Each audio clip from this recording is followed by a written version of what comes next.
The government of Gambia is rounding up witches. This is not, we're not kidding, this is absolutely true. They've rounded up already 1,000 witches. And, well, of course, they're not actually witches. That part of the story is untrue. But they really think they are. The president of Gambia, or the leader of Gambia, of course he took over in a coup, is saying that one of his relatives he thinks died because of witchcraft. Obviously, of course. So he's decided to go on an anti-witch crusade, and he gathered a bunch of witch doctors to help him find who the witches are.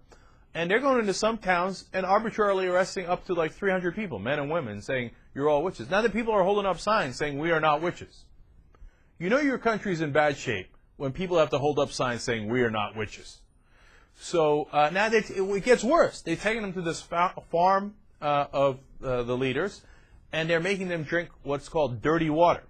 And this water apparently has hallucinogens in it and also some other things that are, of course, terrible for your health. It makes you vomit, diarrhea, etc.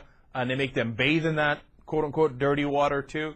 And it makes them hallucinate. And then eventually, of course, they get confessions from all these witches. Now, look, by the way, isn't that a perfect example of how torture doesn't work? These people in Gambia, because they're being tortured, are admitting to being witches.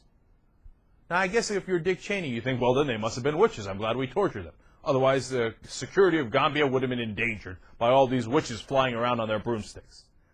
It doesn't work. They'll say whatever you want them to say because you're torturing them. In this case, you're dunking them in dirty water, not even clean water.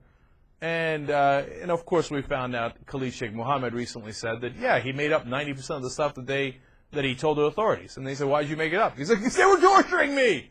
And I just wanted the pain to stop, so I just kept making up, one fantasy after another, and they'd go running after those leads. So a lot of those orange alerts we had were because we kept dunking Khalid Sheikh Mohammed's in the head in the water, and he'd be like, yeah, I don't know, we got planes from the Philippines. Sure. What else? We got horses coming in from Holland. I don't know. Yeah, what do you want me to say? So we hope, we live in a crazy world, man. I hope the campaign against witches in Gambia comes to end soon, and that they let these people go. Human rights groups are on top of it, and they're trying to protect these people and convince the people in Gambia that they're not actually witches. Okay, man, international news. Nothing but fun.